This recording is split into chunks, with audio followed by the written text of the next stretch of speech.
Hi everyone, welcome to GK education. Present మనం మహీంద్రా గురించి discuss చేసుకుంటున్నామండి. ఇది ఎటువంటి బై ఆర్ సెల్ రికమెండేషన్ కాదు, ఎడ్యుకేషన్ పర్పస్ చేస్తున్నాం. ఇలాంటి అప్డేట్ కోసం మన ఛానల్ని సబ్స్క్రైబ్ చేసి సపోర్ట్ చేయండి. ప్రజెంట్ ఇక్కడ మీరు గమనించినట్లయితే క్యాండిల్స్టిక్ ప్యాటర్న్ బేస్ మీద మనం ప్యూర్ ప్రొడిక్షన్ చేస్తున్నామండి.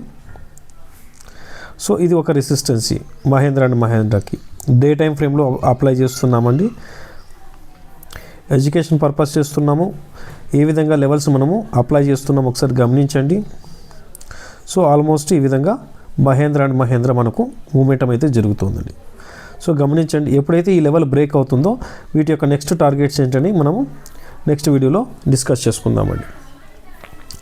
ఓకే ఫ్రెండ్స్, అర్థమవుతుంది కదండి. ఇప్పుడు నెక్స్ట్ ఈ రెసిస్టెన్స్ని బ్రేక్ అయితేనే ఒక అప్సైడ్ మూవ్మెంట్ అనేది మనం చూస్తాము. ఆ నెక్స్ట్ లెవెల్ బ్రేక్ అవ్వనంత వరకు కూడా మీరు ఇక్కడ బై చేశారనుకోండి, ఇలా బై చేసినప్పుడు ఏమవుతుందంటే ఒకవేళ ఆ రెసిస్టెన్స్ని రెస్పెక్ట్ చేయకుండా మార్కెట్ డౌన్ సైడ్కి వస్తే మీ చేసిన ఇన్వెస్ట్మెంటు నెగిటివ్లో వెళ్ళే అవకాశం ఉంటుంది.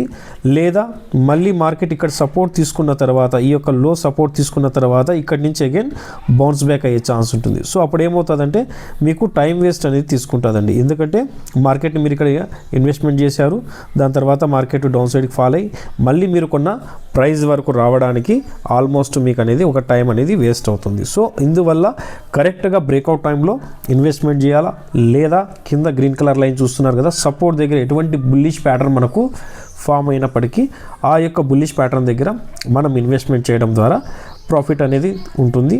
ఇది ఎటువంటి బై ఆర్ సెల్ రికమెండేషన్ అయితే కాదు. ఇన్వెస్ట్మెంట్ చేయడానికి ముందు మీరు కూడా ఓన్ అనాలిసిస్ చేయండి, క్యాండిల్స్టిక్ ప్యాటర్న్ గురించి అవగాహన తెలుసుకోండి. Thank you friends. ఇలాంటి అప్డేట్ కోసం మన ఛానల్ని సబ్స్క్రైబ్ చేయండి. ఎప్పటికప్పుడు ఇలా బ్రేక్అవుట్ స్టాక్స్ గురించి కానీ, లేదా రెసిస్టెన్స్ నియర్ బై ఉన్న స్టాక్స్ కానీ, లేదా సపోర్ట్కి నియర్ బై ఉన్న స్టాక్స్, లేదా బాక్ జోన్లో కన్సోలిడేషన్ అయి రిలాక్సో లాంటి స్టాక్స్ బ్రేక్అవుట్ అయిన అప్డేట్స్ అని ఇది ఎప్పటికప్పుడు మీకు నోటిఫికేషన్ ద్వారా ఇస్తుంటాం. Thank you friends. జై హింద్.